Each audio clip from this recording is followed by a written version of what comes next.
Hello, everybody. And we're starting today in a special context. Of course, the euphoria that engulfed a lot of people after United States, the House of Representatives voted for aid to Ukraine. And a ton of materials in the Western media.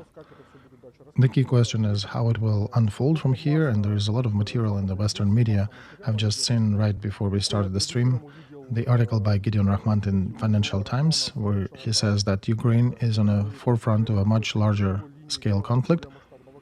He says that the situation currently with US aid cannot lead to de-escalation on the front or to conclusion because the problem is much larger.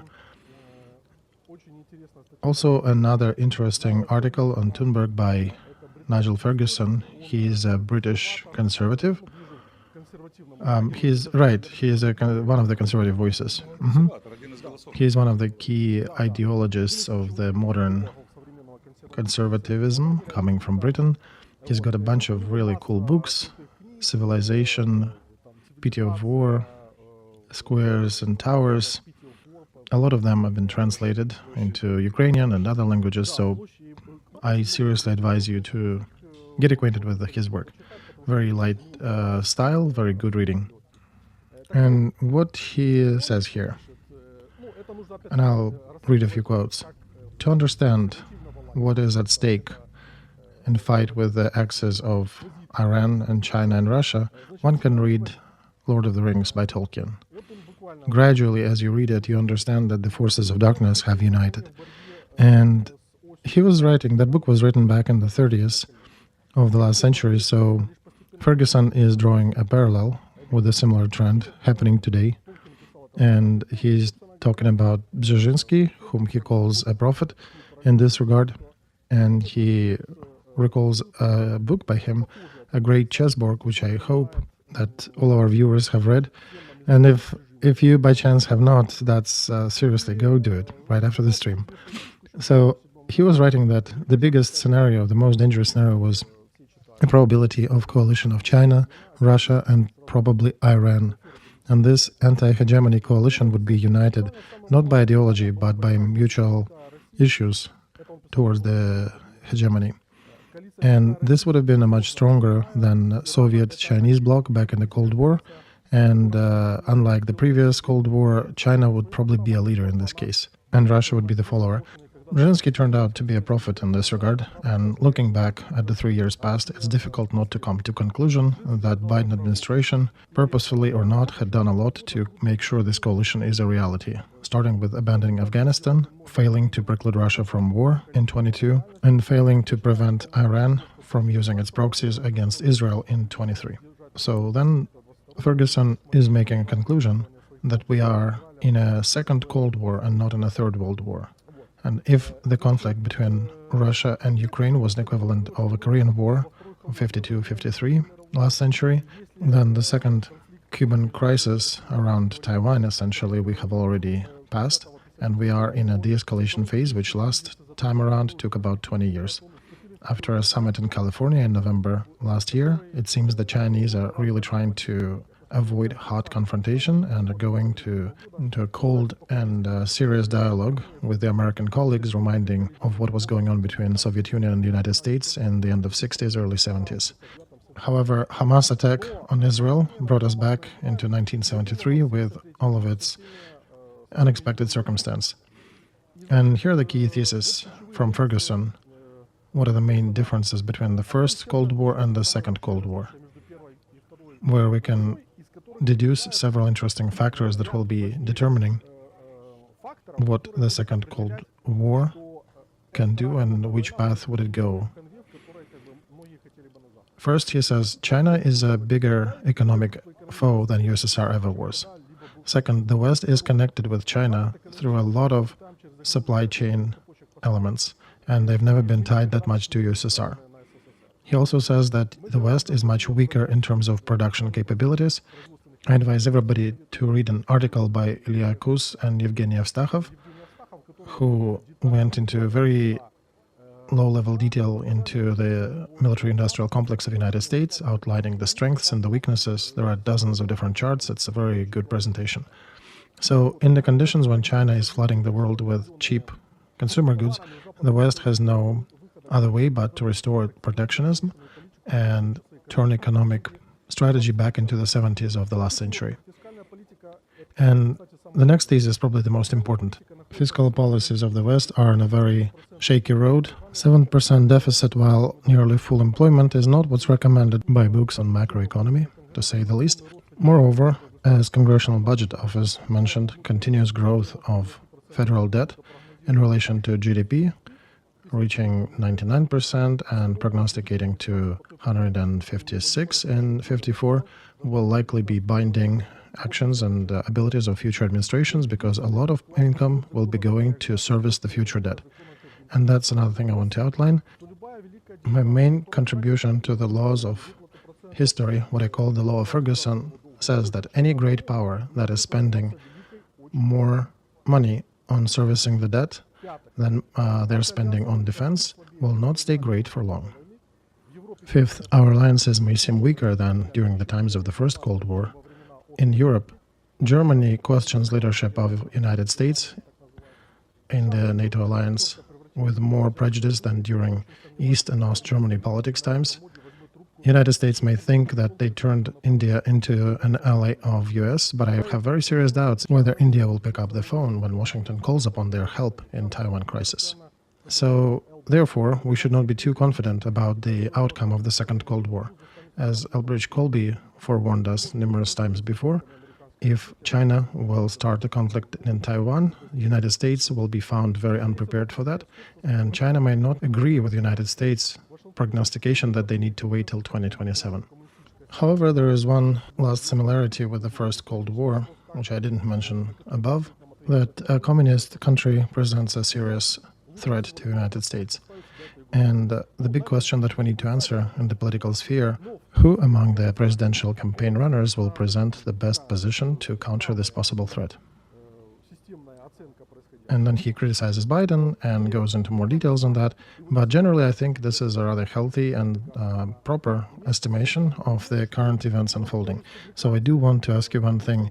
If there is any basis for the thought that I'm thinking about it, that Republicans voted to aid Ukraine, is also an important signal that inside Republican Party, these hawks, which Ferguson is tying to Pompeo and figures like him, they still figured a way to prevail over isolationists who usually congregate around Trump. And I suspect we can start talking that United States are gradually going into a trend of building systemic defense to resist that axis of evil drawn by Ferguson. All right, there are several things here that are rather important, which Ferguson did not mention.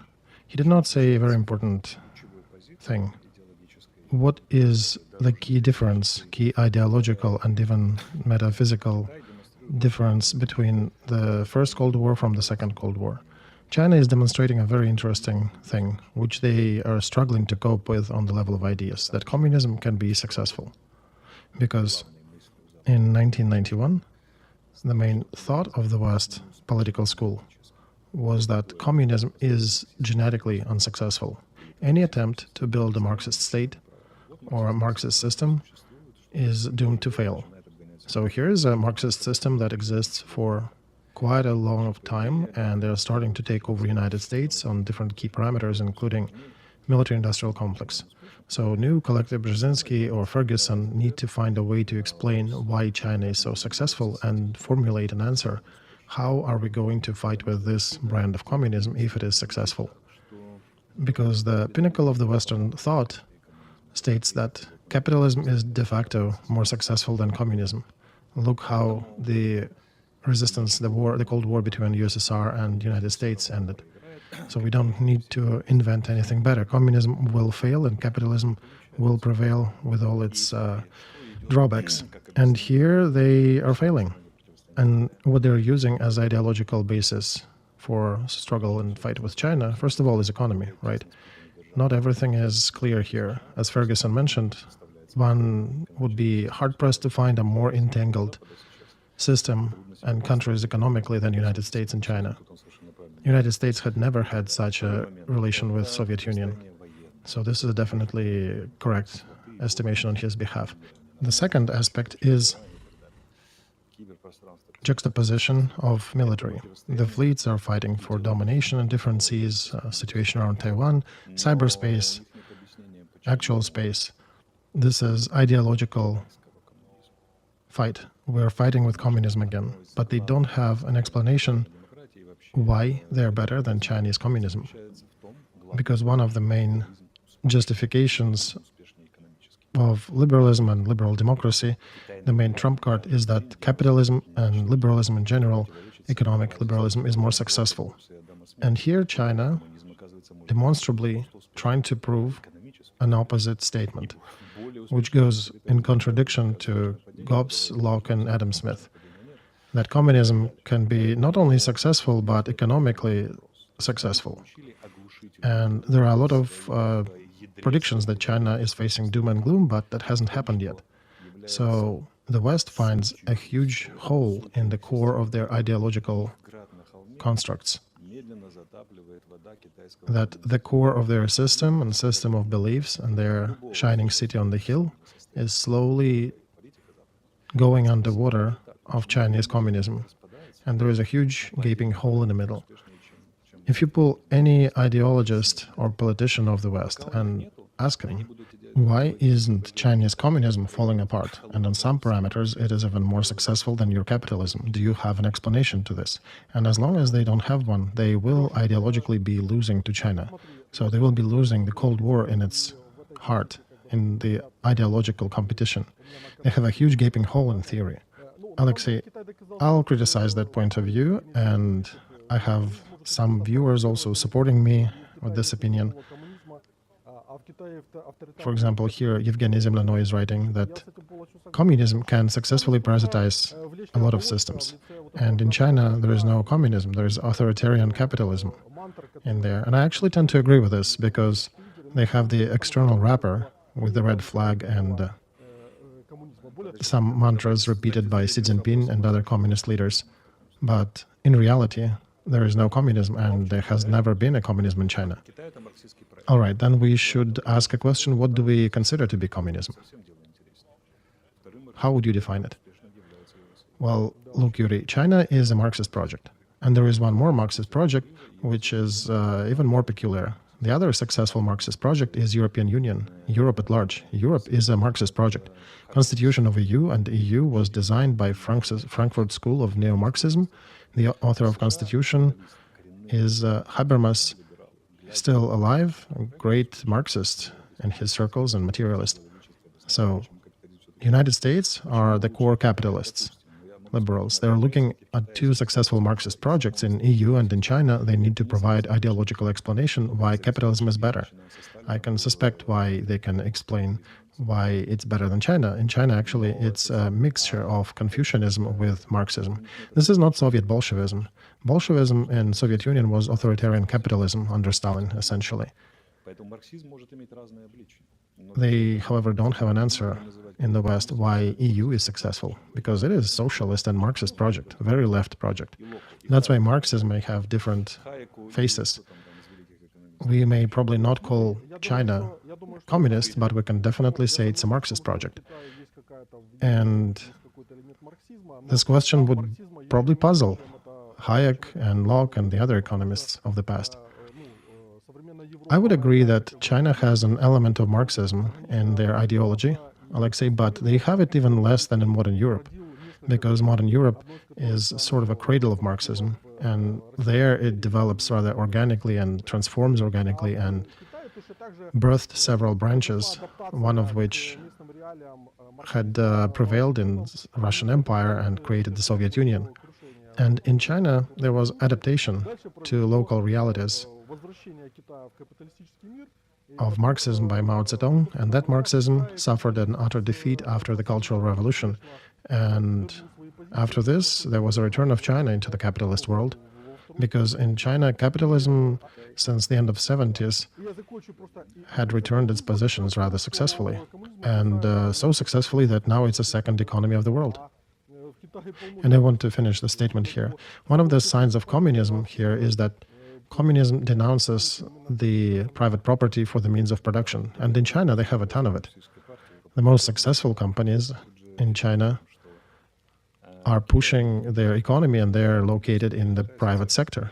But right, Yuri, but they're managed by Communist Party, and they cannot even wiggle in any direction of their own choosing. So in China, they don't have communism. They're building socialism with a transfer to communism, right? And socialism implies some private property. Under Stalin, there were some martels that produced over 90 million shells that was privately held during the Second World War in Stalin's USSR. So not everything is so black and white. I think China established government-regulated capitalism in economy. But as for ideology, I would argue we have all the signs of communism push. We have the meetings, the gatherings, the whole system of party committees running the country. This is all very recognizable from the Soviet times. Now we also have ayatollahs in Iran. Iran is a theocracy which had mounted a secular state that was developing rapidly, was a big ally of Israel at a certain time. Americans don't have an answer why ayatollahs are successful. They've been under heaviest sanctions for 40 years. Russia is not even facing a portion of it. Yet they have their own space manufacturing. They have been leading 3 different regional wars. They're attacking United States and Israel via their proxies, and also different countries of the Arab world, which also are rather rich. So Iran having a lot of uprisings, a lot of protests. They have a lot of nightlife that really hates ayatollahs, yet still their project is successful for 40 years. How can one explain it? I understand China, right? So America opened its markets to it, having agreed in 1975. But what about Iran? They're under sanctions since 79, and they're pulling everybody's whiskers, and nobody can do anything with it. Another question, Russia. So Russia that fairly recently, was accepting the chicken legs from Bush administration because they were so poor and starving. Now they are conducting a war, became absolutely marginalized and expelled from G7, where they were let be for a while, making G8.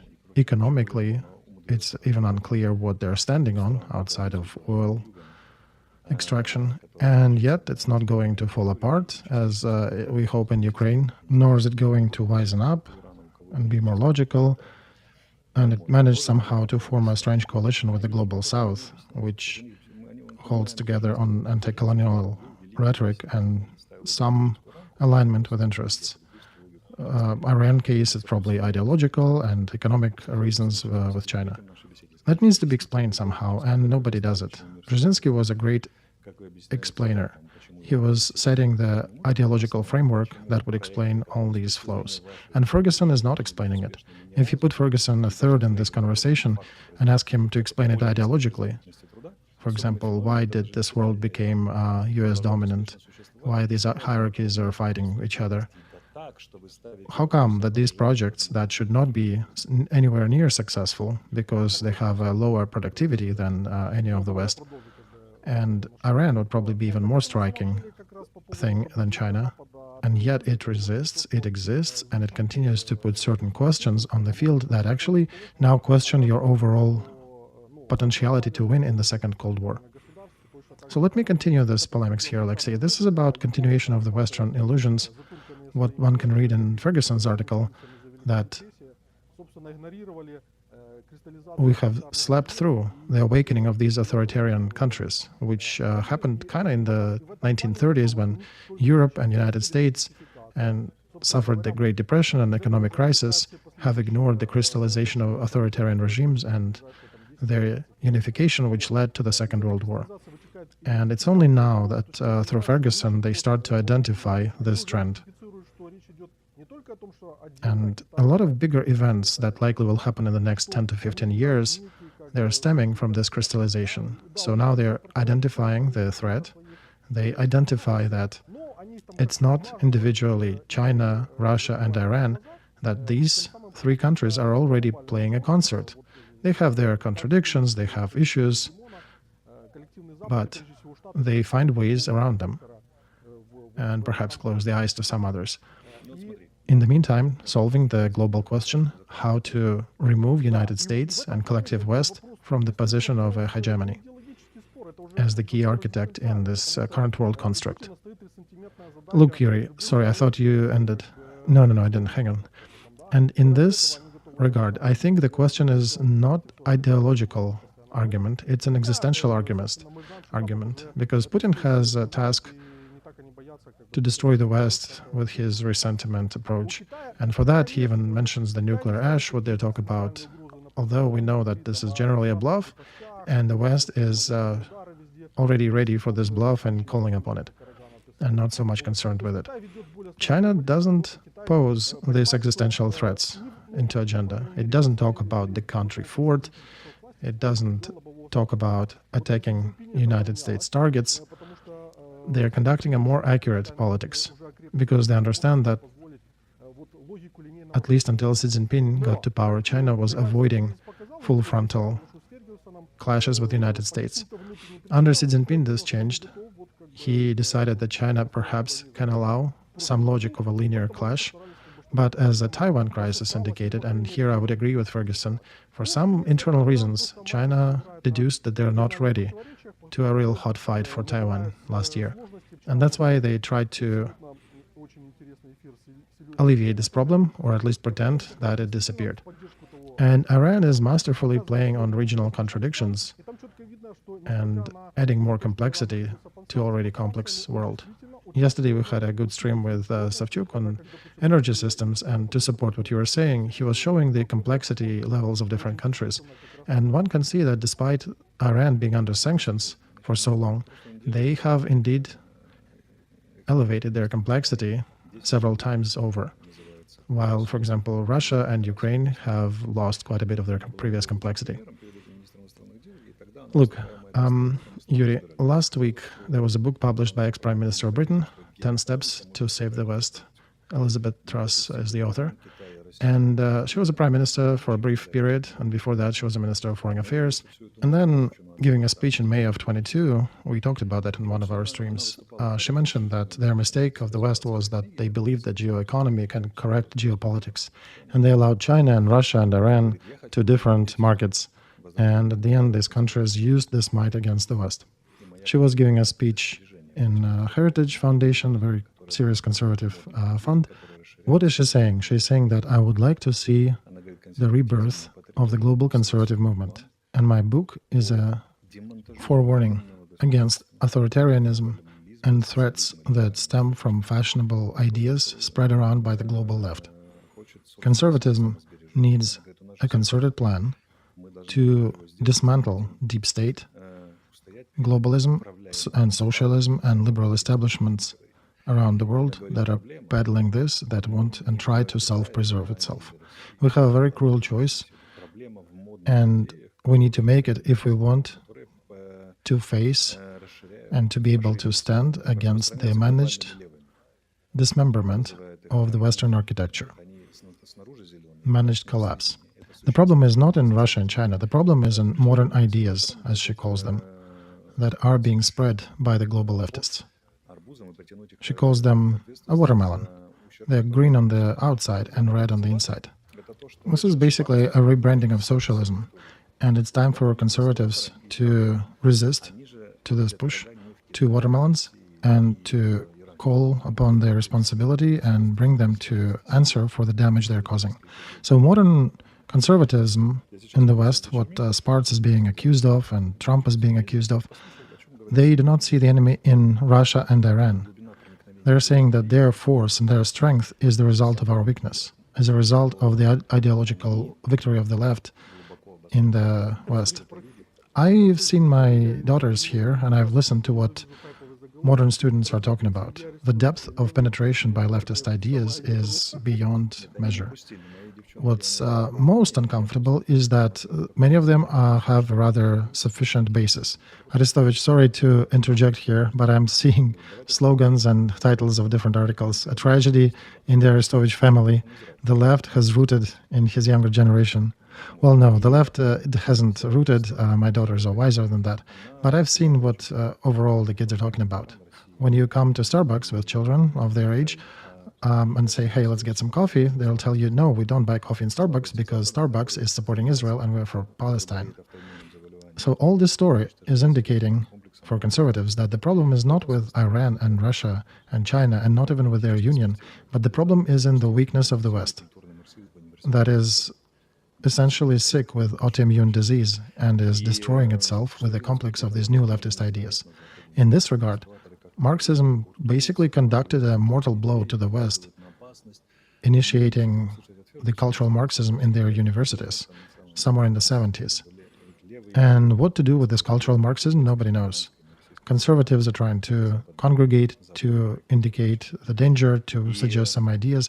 But I would want to hear from Ferguson that the problem is in us, because the complex of leftist ideas is not Chinese or Russian or Iranian invention. This is the Western ideological project. And the triumph of the leftist ideas, the power of the critical society.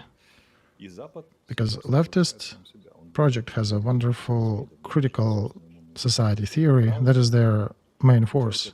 They keep honing it, and that goes onto youth as a spark on the keg of powder.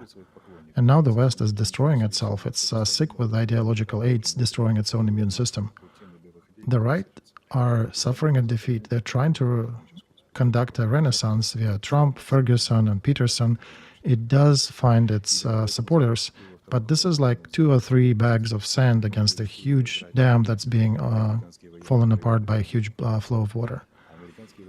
And the problem of the West is not the strength of its enemies, it's the ideological weakness of the West. And that's why the West has entered the Second Cold War in the ideologically weak position, and they're running a risk to lose it. Not as Americans had lost in Vietnam, they didn't, but they lost the Vietnam War to the students protesting outside the capital. Isn't it a good thing, Alexei, to some degree, that clash with such serious opponents that actually outlines these weaknesses? Because when there was no such a threat, or when China at the beginning of 2000s was still afraid to go into direct contradiction with the West, everybody relaxed, and Ferguson's article, just like ideas of Fukuyama back in the day about the end of history, which everybody were carrying around for so long, this all goes back to self-pacification of the West, I think, after the Second World War, after they have won it. That's sort of like with the modern Ukraine, when all of a sudden discovered a fantastic and cynical world of real politics. When our allies, with one hand, are petting us and saying that you're great, you're holding a big foe, an authoritarian monster, and you're preserving democracy, and with the other hand, they are drying up our ammo stockpiles and not providing air defense systems and holding on aid, creating conditions so we either have to go from a weaker position into negotiations, or at least would be forced to go to compromise on some matters. Because it might be related to pacifying that bigger story that the West would need some time to rebuild itself and do not have conflicts. But we in Europe do understand, especially in Europe, that many countries of Europe are in a systemic crisis. When on one hand they need to take radical measures and drift away from leftist politics, and on the other hand, it is rather scary to be going through these trials because they will cost politicians their careers and likely to cause serious issues. And a good illustration here would be elections into European Parliament, where Macron has unwrapped this agenda of engaging with Ukraine against Russia in order to surprise and scare the masses and some of European elites. But it turns out that instead of consolidation, even though some countries want to consolidate, just like in the east of Europe, a lot of did, different pacifists also capitalized on this statement, those who criticize militarization of Europe. And as a result, in EU Parliament, we may get a lot of so-called pacifist forces. Right, we'll see. They're in dialectical struggle, and I still think there'll be some good news from Europe about huge amounts that will be really huge, that they'll be designating to restore their own military-industrial complex and to better their defense systems, and to also donate some of additional aid to Ukraine. Did you, by the way, notice when the Americans signed the bill to support of Ukraine? When our president signed the mobilization law? A lot of people are forgetting this coincidence. And I'm thinking, if we did sign this mobilization law in February, perhaps we could have gotten this bill signed in February as well. That's just a thought. But there are several votings that show that Republicans who stand for real politics, they got a serious victory over isolationists at this point. Because the voting was for Israel, for Ukraine, and for Taiwan. All the key points of the Cold War, 2 hotspots are hot, and the third can potentially become hot, Taiwan. They all got aid from United States, and Trump did not comment on that, and Johnson said the right words about it. We should, and we need, etc. So in America, they understood a better position under this circumstance. And it might be a small victory, but it's still a victory over the isolationists. Basically, they were called neoconservatives back in the day, neocons. But one can say the school of Brzezinski won over the school of Fukuyama. And here they aligned with some of the Democrats, against whom Republicans are struggling on all other fronts. But in these 3 matters, they coincided. Can we say that America is becoming great again? Don't know yet. But if they did not vote, then we could have said that Marxism indeed had flooded all their brains and isolationism is prevailing. But no, they managed. So this is good news. Macron is also good news, who declared an agenda of resistance to Russians' encroachments, and French youth who indicate in polls that they're ready to support that. A cordial agreement between France and Britain is also good news, basically stating back to Putin that we also have our nuclear guns aiming at you. So everything goes now to the point whether the West will understand the depth of its mistakes and the depth of its fall, and will they be able to awaken and change their politics. But we do see some good signs. Macron's move, a victory of certain forces in the United States, and we see the bigger problem that they need to address.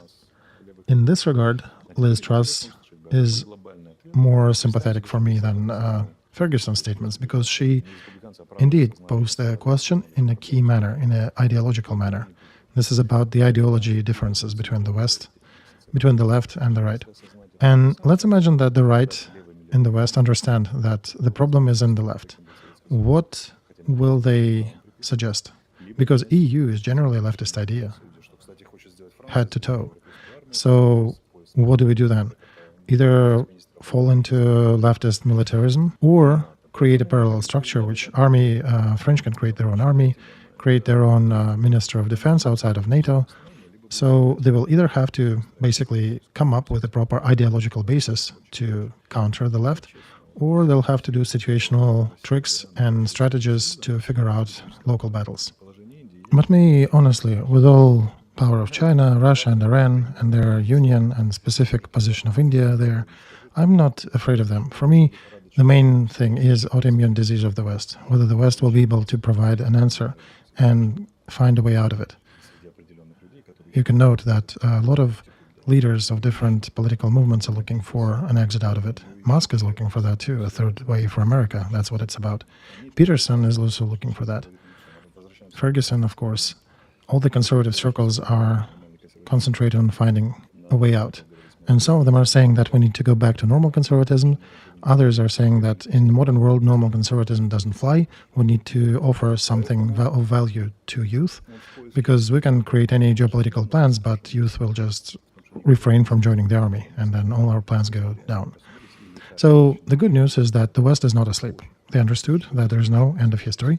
They have awoken, and they feverishly looking for a way to solve this problem. And what we can feel now is the West is actually alive. It's pulsating. It went into different loopholes and rabbit holes with their social experiments, but they're indeed looking for ways out. In this sense, Gerson had awoken the West. And the union of Russia, Iran, and China, plus India somewhere sort of neutral, had actually pushed the West hard enough. Well, Alexei, this is a big advantage of the West because China and Russia, they're also in an ideological, as you said, stupor. Only in Russia, there is no serious ideological polemic happening. They just talk about the spiritual standards and they're basically enforcing it with hammer and axe. Right, in Russia there is some discussion. The discussion in Russia is about how do you give yourself to the government, bend over or sideways. And then also add Russian Orthodox Church of the brain disease. And yeah, in Iran they don't even have this discussion. There is only one polemics, right? Yeah, at school maybe you can still, within the Islam Shia school, you can maybe discuss some things, but nowhere beyond that. And even though the country has a lot of contradictions between the government organization under mullahs and imams and actual people who keep rebelling against that. And in China, a similar situation. There is no discussion. On the 20th century, when Xi Jinping ran forward, he tightened the bolts, so 20% of billionaires left their country by February of 23. And as a result, we understand that Chinese new economic politics is being dwindled down, is wrapping up, and it's not clear what will replace it because China was very tightly integrated into the world, into the global economy. So after a lot of companies decided to move production to India, to Vietnam, to other Southeast Asia, return back to Europe or United States, China is facing more and more economic difficulties. And the further they go, the more they are. I will have a speaker on my channel soon that ideological blockade and economic side of this blockade, technological problem that it created, is going to cause a huge downfall in China in about 5 years. So, by the way, we can talk about why China refused to escalate Taiwan. They did some trainings and models and said that basically we cannot pull it off.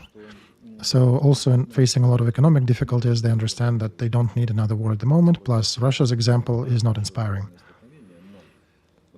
And if we talk on the global, we can say that we do have sort of a Cold War, right, a global ideological clash, but we do have a lot of ideological gaps. The West has an ideological gap, and the East or South has an ideological gap. Why leftists are dominating now, they have some suggestion. It's funny, it's Schwab, Capitalism, and voices like Greta Thunberg, they do not stand any criticism. If you bring other figures, historic figures like Kautsky or Karl Marx. But since there is no other offer, global left are still leading some of the ideological fight, which nobody else knows how to at the moment. Except for maybe Ayatollahs, but who cares about their Shia ideas? Even there, they have issues. And they have a lot of problems with between Shia and Sunni Islam. So the one will prevail who will suggest a better ideological project at the moment. Why Musk is so stubbornly looking for it. Why America is talking about a third way. They're writing books, they have ideological struggle. We don't quite see that here from Europe and from Ukraine, but they indeed are. The world is looking for new ideology that will give enough motivation. For now, only leftists have it. And the problem is not that they're strong, it's just that neither Global South nor Global West can suggest anything better than those funny ideas that the left runs around with. So the whole world, if you sum it up, is losing to Greta Thunberg with her climates, equities, and socialisms, for now. So who will come up with a better idea? That is the question. Alexei, we also see the crisis of leftist ideas, right? Of course, yeah, they're not in a best shape, absolutely.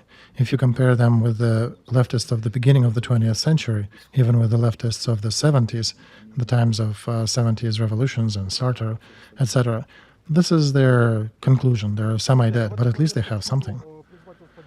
And the rest don't, Yuri. Friends, here I want to appeal to you to support our armed forces because we both have links to support. I have the 47th Brigade link. I only need 150,000 for thermal sensors. This is a very hard part of the front on Avdiivka. And Alexei, what's yours? 28th Brigade on Bakhmut direction. They're gathering money for Mavics because that's the only reliable means to stop small storm brigades, storm groups. That's why at the bottom of our streams, you can find links to Monobank to send money directly to the troops. Please continue supporting them. These are the lives that we can save together without waiting for any additional divine intervention or long-term supplies and bigger support from other countries. So please do not forget to click like and share. That also helps to get more eyeballs, to get hopefully more help to our armed forces. Another matter we wanted to discuss today, Alexei, it's about supporting Ukraine, but it's on a different angle. Secretary of State and Minister of Defense were forced by the Congress, who were pushing that back in December of 23. Remember the letters? They were saying that Biden, give us a strategy and step-by-step actions that we're planning to do in regards to Ukraine. So in the bill they adopted, they insist on creating a strategy to support Ukraine against Russian Federation that would allow to support Ukraine in such a fashion that they can prevail over United States, that would answer the interests of United States as well. So basically they're trying to crystallize the strategy and further steps and moves by the US. And I think they will be coming in this strategy to some framework about the duration of this war so that Republican side of their politics would understand and their supporters would understand how long are they in for so that this war would not last forever. Look, Yuri, what they're saying, all of them, in different voices, but same topic. They're saying that neither Ukraine, nor West, nor Russia have a strategy of exit for this war. Nobody can suggest it. But Congress has enough power to bind executive government with certain rules. Russia, doubtly so. Americans can allow themselves to do that. And Congress can ask a president to outline 10 major steps between now and the end of this war. How do we get there? Where are we spending our endless money? What are we spending it for? And Victoria Spartz, who's being often attacked here in Ukraine, that she's saying that out of 70 billion that is being signed for Ukraine, only 17 go to military aid. I voted no. It's not because she's anti-Ukrainian. She wants a better plan.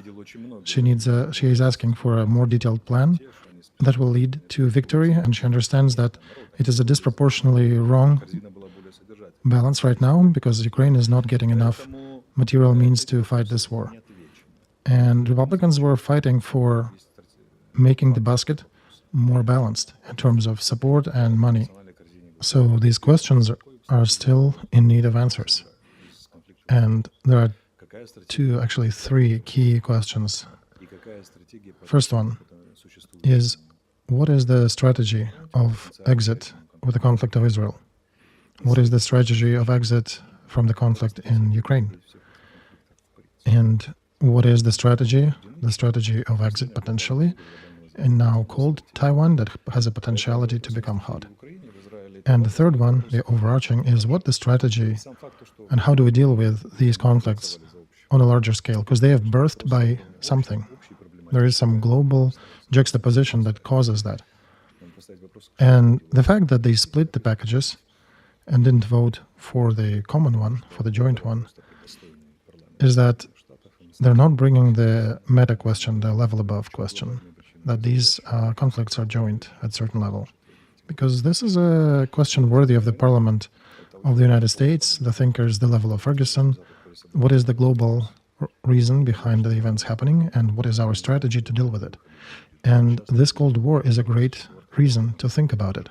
I would want the West to post these questions in front of them, because until they post them in a global manner, there'll be no exit.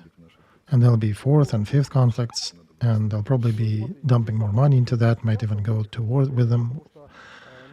And the question should be how to prevent them, or if they do happen, what's the more effective way to deal with them?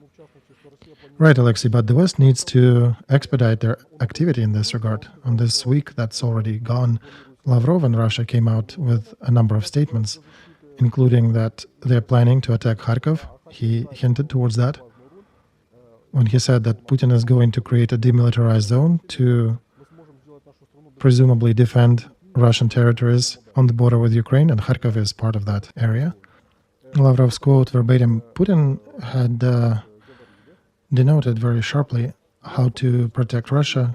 They need to create a buffer between Russia and the neighbors, and Kharkov is playing not the last role in this regard.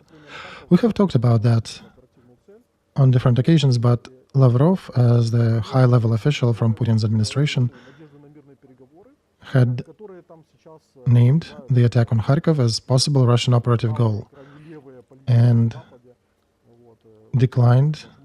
refused the hopes for peace treaties that are currently being pushed by some of the right politicians and some of the extreme left politicians. He said that they're absolutely sure that they need to continue their special military operation. But you and I know that Russians are masters of these political manipulations, especially at the time when they really want to achieve some peace agreement. They likely would raise the stakes and would exert additional pressure using the old saying from the Catherine II, if you want a meal of rooster, you should order a turkey. Right, Yuriy. So look here, it's an evening of scary questions. Let's post another scary question here. What will change if the war in Ukraine is over? So the war in Israel is done with, the war in Ukraine has stopped, and we got some guarantees in Taiwan that there'll be no war there for at least 2 years. What will change globally? Will the juxtaposition of the global South with the global West disappear? The leftists will vanish somewhere? No? Right, nothing. In Ukraine, of course, there'll be changes. The people will demobilize from war and people will start living. But globally, stopping this war, the West will not get a single answer to their important questions. The nearest answer one can see is gathering for some new Tehran or Abu Dhabi conference and create a new system of collective security. That's what Erdogan basically suggested. 7 articles got into the media, non-use of nuclear weapons, referendum, guarantees, etc., all that. All that can be fine-tuned and changed, but that could have been used as a tool to exit the conflict. But the question remains, what will change on a big scale? Without creating a system of collective security, which cannot be created without deeper analysis of why these conflicts arise, nothing will change. I'm more happy in the story that the West started to talk about collective security systems, finally. That new peace accords cannot be fruitful without analyzing real reasons. That's going back to real politics, to real analysis of forces driving countries. And to create a system, whether it may fail or succeed, it still would be an attempt to create one and hopefully to fine-tune eventually. And if these matters will not be solved at the highest level, they will continue happening. You may shut down one, there'll be another one popping up in a different place, because the same set of reasons will create more conflicts. And somebody needs to start working with that set of reasons. And I'm awaiting till the West starts posting the question this way, and we're seeing the first steps in this direction, which I'm really happy to see, because even more happy than all this aid bills and all, because you can be supplying Ukraine for a long time. It's a heavy war for us. We're borderlining the Paraguay version of events. But in general, we need to resolve this war on a much higher level. Alexei, I think it's important for Ukraine to leave this war before we cross that red line of the Paraguay version. And in this regard, it's valuable for us to maybe consider Spain, which went through its own war in 36 and 39 years of 20th century, but stayed outside of the Second World War. So perhaps this is the only strategy for Ukraine to exit this war. Hopefully this will happen this year or maybe the first half of the next year. And then after that, to not get into and under the hits that will occur then, that will be related to the new balance of powers. Because we understand that the global war will be done only when the powers will be rebalanced globally.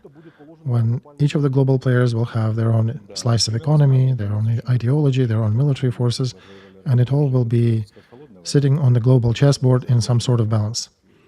And the example of Spain, by the way, is a very inspiring example for us, because for now we can say that it is either a second Cold War or a very scattered Third World War. And here you can probably survive even between these bullets. If we find a way to freeze and stop this war, we can wait then to see how the bigger powers figure it out between themselves. Because we already paid a bloody price for this step of the world history. We do have a chance for that, but it's critically important for us to not fall below the threshold into the Paraguay variant where we would not be able to sustain ourselves economically, demographically. It's a scenario of catastrophe that will turn us into some gray zone. And we keep going in that direction for now. That's why I'm concerned with Ukraine's future. All right, look, Alexei, in this logic, I'm seeing the news that the aid package from the United States, including long-range ATACMS missiles, will be sent by the end of the next week. Mike Warner, the head of Senate Intel Committee, had said that 2 hours ago. So do you think, as an officer, as a military figure with experience,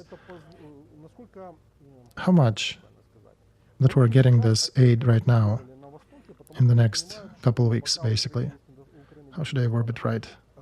Russians right now have activated their troops on the east because they understand while Ukraine has deficiency of artillery shells and the rest, they can try to take a couple more places.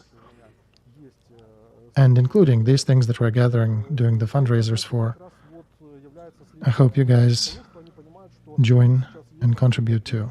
This is the consequence of them understanding, of Russians understanding that they have serious advantage because they have more shells and some better concentration of forces in certain parts. So, stating this question, how soon can the situation stabilize for Ukraine as we get this aid? I'll tell you this, that situation will be stabilized by two things, the aid coming and mobilization happening. Because you can get aid, but where you have only 2 to 3 soldiers instead of 8, the shells will help, but they will not solve the matter entirely. So my deepest conviction is that Russia is preparing a huge strategic counteroffensive. They call it strategic, but in reality it'll be operative or 2 operatives. But the West will not let us lose. And the situation is being repeated from about a year ago, when we were talking about counteroffensive that'll be a strategic break in this war. Now it's the other way around. We're digging in, and Russia is screaming that they'll take Kharkov, Donetsk, and etc. The West will not let Russia prevail in this counteroffensive. And by November or October, there'll probably be 2 stages. September, October, probably the hottest, and also May and June. At the end of May and June, they'll be working with the forces that they have now against Chasiv Yar, Toretsk, and Kupiansk. They're already doing it now. But at the end of summer, they'll get additional reserves from their own mobilization. And that will fail as well. And the West will do everything to make sure it fails. There'll be F-16s, ATACMS, anything that we are lacking now, the West will be trying to continue to provide the parity to make sure that Russian counteroffensive utterly fails. And when by autumn, having blooded each other nose, we, both Russians and Ukrainians, will understand that we haven't changed the front line much. Even if they take Toretsk and Chasiv Yar, if we take the worst scenario, when the front freezes and they run out of steam. And facing the future winter campaign, again, infrastructure hits and our hits on their oil refineries and other targets. Everybody will understand that economy is now in a critical mode on both sides. Also, scarcity of people resources will start playing a role because you'll need 200 to 300,000 to at least change something, and it's a big ask for each of the sides. And that's when the question of truce will come up sharper. And that's what the West is leading us to. It will not let us prevail militarily to push them back, but it will not let them destroy us. And when we'll be facing the stalemate on the front, we'll be asked by the West, okay, guys, you've hit each other enough, perhaps it's time to sit down and negotiate. And for us, it'll be a variant, maybe, borderline with Paraguay variant, and for them, it'll be a variant of the 1916, slowly going into 1917 revolution. So that's another threat for them. That's why they will be doing concentration, they will reform the system of power while they'll be concentrating Putin's power in hands of one tower. They'll still make all the effort and they'll fail. We'll get enough atoms to make sure they fail.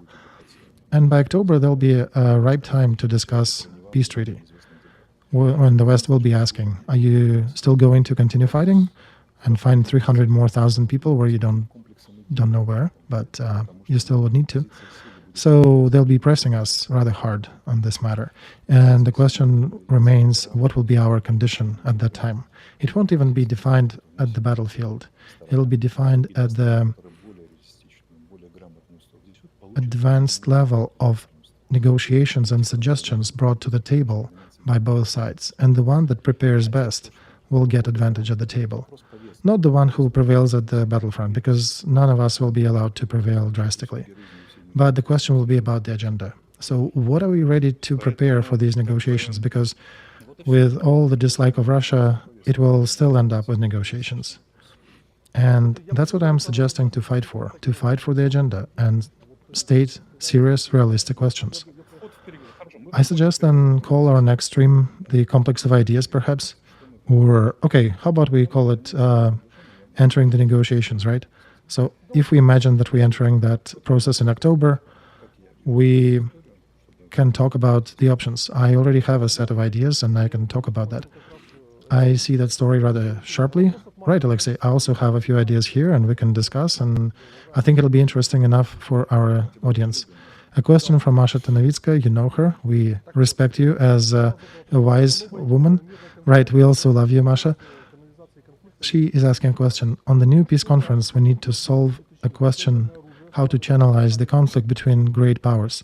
One of three things needs to disappear: nuclear weapons, proxy wars, or great countries themselves. And she also mentions different ways how to limit the spread of nuclear arms, which is only exacerbating problems and not really preventing future conflicts from happening. All right, yeah, we can start with that starting point next time, because the main point of the main gap of the current system is that everybody who were relying on the Western guarantees after Afghanistan, Iraq, and Ukraine have figured out that you cannot rely on those guarantees. And everybody wants now to have nukes, because sitting in the position whether you will be getting support while the Congress debates or somebody else debates on that, they've seen how Ukraine was not being supported for at least half a year after the war started. So nobody wants to be in this position. Nobody wants to be dependent on certain parliament fraction in the United States or somewhere in Europe. And, 25th article of United Nations says that the country should have enough means to defend itself. And only after that you can appeal for aid and other things. So the system of security is destroyed in the world and guarantees not working. So the question is, how should every country act in this environment? And again, specifically, what is the path for Ukraine to get out of the situation currently? Okay, thank you, Masha. That's a good question. Don't be shy about that. We will start with it next time. Friends, don't forget to click the like button. I think we're discussing some fundamental questions here. Do not forget to subscribe, click like button, donate if you can, and of course support our troops, 47th, 28th Brigades. In the description to that stream, everything is down there. In the English version, there's a link to the Russian version of the stream on Alexei's channel, where you can find the links to support armed forces of Ukraine. And on this note, let's finish. Hang on, Yuri. I always say that our soldiers is the only thing that's standing between the world where we are and the world where we are not. So there is really no choice here to help and continue helping as much as we can. All right. On this, thank you, Alexei. We shall see you in a week on the same channel with these topics. Thank you so much. See you then.